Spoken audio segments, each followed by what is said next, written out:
Hello everyone, ఎలా ఉన్నారు? బాగున్నారా? నా పేరు మౌనిక. నేను మీ ముందుకు ఒక ఇంట్రెస్టింగ్ స్టోరీతో వచ్చాను. మనం గత ఎపిసోడ్లో భీష్ముడు సత్యవతి దేవిని హస్తినాపురానికి తీసుకువెళ్ళే సంఘటన గురించి తెలుసుకున్నాం కదా. అయితే సత్యవతి దేవికి కొన్ని సంవత్సరాలకి ఇద్దరు కుమారులు జన్మిస్తారు. ఇందులో ఒక కుమారుడు చిన్న వయసులోనే మరణిస్తాడు. రెండో అతను పెళ్ళయ్యాక ఇద్దరు భార్యలు ఉండగా ఆయన మరణిస్తాడు. అయితే హస్తినాకు పాలించే రాజు లేకుండా అయిపోయాడు. దీనివల్ల చాలా బాధపడుతూ మన సత్యవతి దేవి బాగా బాధపడుతూ టెన్షన్ పడుతూ ఉంటారు. అయితే ఈవిడ రాజ్యానికి ఎలాగైనా రాజు ఉండాలి, రాజు లేకపోతే రాజు రాజ్యం ఏమైపోతుంది అనే ఆలోచనలో ఉండగా ఆవిడకి ఒక ఆలోచన అనేది వస్తుంది. అది ఏంటి అంటే, పూర్వం ఆవిడకు ఒక కొడుకు ఉండేవాడు. ఆయన మనకు తెలిసిన ఆయనే. ఎవరంటే, మనం మహాభారతాన్ని రచించడానికి బొజ్జగనిపైని బతిమాలి రాయమని చెప్పారు కదా! ఆయనే వ్యాస భగవానుడు. వ్యాసుడు హస్తినాకి వస్తారు. వచ్చి తల్లికి ఇలా నమస్కరిస్తాడు. అమ్మ, ఏం నన్ను పిలిపించారు? నన్ను పిలిపించడానికి ఉన్న కారణం ఏంటి అని సత్యవతి దేవికి అడుగుతారు వ్యాసుడు. అయితే సత్యవతి దేవి ఇలా తన కుమారులు ఇలా మరణించారు, ఏమీ రాజ్యంలోని ఎవరు పాలించడానికి ఎవరు లేరు, భీష్ముడు సమర్థవంతమైన అంటే సరిగా పరిపాలిస్తాడు, కానీ ఇలాగా ప్రతిజ్ఞ చేయడం వల్ల భీష్ముడు కూడా రాజ్యాన్ని పాలించలేడు, ఇది రాజ్యం పాలించకుండా అలా ఉండిపోయింది అని తన యొక్క బాధని వ్యాసుడితో చెప్పుకుంటుంది.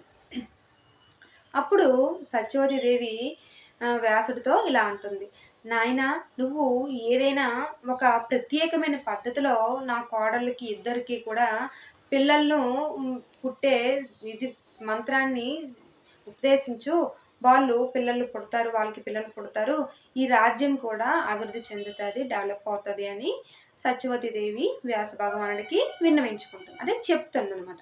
అప్పుడు వ్యాస భగవానుడు ఎప్పుడు తపస్సు చేయడం వల్ల ఆయనకి తల నిండా వెంట్రుకలు, శరీరం నిండా వెంట్రుకలు ఉండడం వల్ల ఆయన చాలా భయంకరంగా ఉంటాడనమాట. చూడడానికి భయంకరమైన రూపాన్ని ఉండడం వల్ల వాళ్ళందరూ కూడా కొంచెం ఆయన దగ్గర రావడానికి భయపడుతూ ఉంటారు. అయితే సత్యవతి దేవి వ్యాస భగవానుడి గురించి తన కోడళ్ళైన అంబిక, అంబాలికలకు చెప్తుంది. ఇలాగా వ్యాస భగవానుడు మన హస్తినాకు వచ్చారు, ఆయన మీకు ప్రత్యేక పద్ధతిలో నియోగ పద్ధతిలో మీకు ఇలాగ పుత్రులను మీకు పుడతారు అని చెప్తుంది.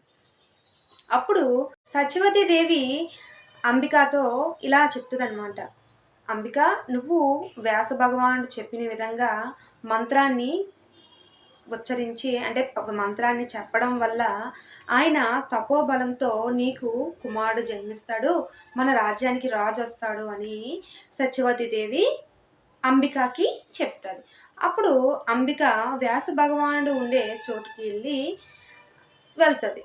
ఆయన, నేను ముందే చెప్పాను కదా, ఆయన చాలా భయంకరంగా ఒంటి నిండా వెంట్రుకలతో, జడలతో, పెద్ద పెద్ద జడలతో, చూడడానికి చాలా చాలా భయంగా ఉండేటట్టు ఉంటాడు. వెంటనే అంబిక ఏటవుతుందంటే చాలా భయపడిపోయి వెంటనే కళ్ళు మూసుకుంటుంది. అలా ఆమె కళ్ళు మూసుకోవడం వల్ల ఆవిడకు కళ్ళు కనిపించకుండా ఉండే ఒక పుత్రుడు పుడతాడు అని వ్యాస భగవానుడు సత్యవతి దేవికి చెప్తాడు. మళ్ళీ మొదటికే వచ్చింది, ఇదేంటి, మనకి మంచి రాజు కావాలనుకునేసరికి ఇలా కళ్ళు లేని వ్యక్తి పుడతాడు అని చెప్తున్నాడు అనుకొని ఆవిడ మళ్ళీ టెన్షన్ పడడం స్టార్ట్ చేసింది. మళ్ళీ ఇలా ఆలోచించగా అంబాలికకి ఇదే విధంగా అంబిక ఇలా చేసింది, ఇలా కళ్ళు మూసుకోవడం వల్ల రాజుకి అందుడైన పిల్లడు పుట్టేస్తాడు, అంటే కళ్ళు కనిపించుకున్న పిల్లడు పుట్టేస్తాడు, నువ్వు జాగ్రత్తగా కొంచెం ఉండు, మనకి మంచి రాజు వచ్చే కొడుకు పుడతాడు రాజు అని అంటే, అప్పుడు సరే అనుకొని అంబాలిక వ్యాస భగవానుడు ఉండే దగ్గరికి వెళ్తాడు. అయితే సత్యవతి దేవి ముందే చెప్పింది కదా కళ్ళు మూసుకోవద్దని. ఆవిడ కళ్ళు ఇలా తెరుచుకుంటూ ఇలా పాలిపోయినట్టు ఇలా స్ట్రైట్‌గా ఉండిపోద్దనమాట. అయితే ఆవిడకి ఉపదేశం అయిపోయిన తర్వాత మంత్రాన్ని చెప్పేసిన తర్వాత ఆవిడ బయటకొచ్చేస్తది. వ్యాస భగవానుడు సత్యవతి దేవికి ఇలా చెప్తాడు. అమ్మా! ఈ ఈ అంబాలిక అంబికలాగా కళ్ళు మూసుకోకపోయినా ఇలా కళ్ళు తెరిచి ఇలా స్ట్రెయిట్‌గా ఉండిపోవడం వల్ల ఈమెకు తెల్లగా అంటే పాండు రోగంతో ఉన్న ఒక బిడ్డ పుడతాడు. ఆయన జ్ఞానవంతుడే పుడతాడు. మంచి బిడ్డ పుడతాడు అని చెప్తది. మళ్ళీ ఆలోచనలోని మన సత్యవతి దేవి పడిపోద్ది. ఇదేంటి పిల్లలిద్దరూ బాగా పుడతారనుకునే టైంకి ఇలా అని చెప్పాడు వ్యాసుడు అని ఆలోచించి ఏం చేస్తది? వాళ్ళు రాజులు కదా! వా రా రాజ్యంలోని అనేక రకమైన సేవలు చేసేవాళ్ళు ఉంటారు. వాళ్ళని మనం దాసీలు అంటారు. ఆ దాసీని వ్యాసుడు ఉండే ప్లేస్‌కి పంపించి, నాయనా చివరిసారిగా దాసీకి ఈ మంత్రం చెప్పు. ఆమె మా రాజ్యానికి పనికొచ్చే కొడుకుని జన్మిస్తదేమో అని సత్యవతి దేవి వ్యాసుడితో చెప్తాది.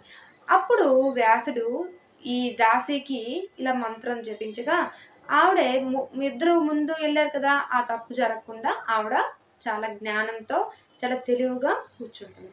కానీ ఆవిడ దాసీ కదా! మరి రాజు అవ్వలేడు. కానీ ఈ దాసీకి పుట్టిన కొడుకు మాత్రం విదురుడు. ఆయన పేరు విదురుడు. చాలా చక్కగా జ్ఞానంతో బుద్ధిమంతుడు జన్మిస్తాడు. అప్పుడు అంటే ఇప్పుడు అంబాలిక, దాసీకి ముగ్గురు కుమారులు జన్మిస్తారు. పిల్లలు ఈ కథ విన్నారు కదా! మీకు ఏం అర్థమైంది? మనకి ఈ కథ ద్వారా మనం తెలుసుకోవాల్సింది ఏంటంటే, మనం స్కూల్‌కి వెళ్ళేటప్పుడు మనం చదివే క్లాస్‌లో ఎవరికైనా కళ్ళు కనిపించిన వాళ్ళు గానీ, ఏదైనా అవయవ లోపాలు అంటే కాలు, చెయ్యి ఏదైనా లేకపోవడం గానీ ఉంటే వాళ్ళకి మనం హేళన చేయకూడదు. అంటే ఇన్సల్ట్ చేయకూడదు. వాళ్ళలో కూడా మంచి తెలివితేటలు, జ్ఞానం అనేవి ఉంటాయి. మనం వాళ్ళని ఇన్సల్ట్ చేస్తే వాళ్ళు బాధపడతారు. ఓకేనా? మరో ఇంట్రెస్టింగ్ స్టోరీతో మీ ముందుకొస్తాను. నా స్టోరీ నచ్చినట్టయితే షేర్ చేయండి. ఓకేనా?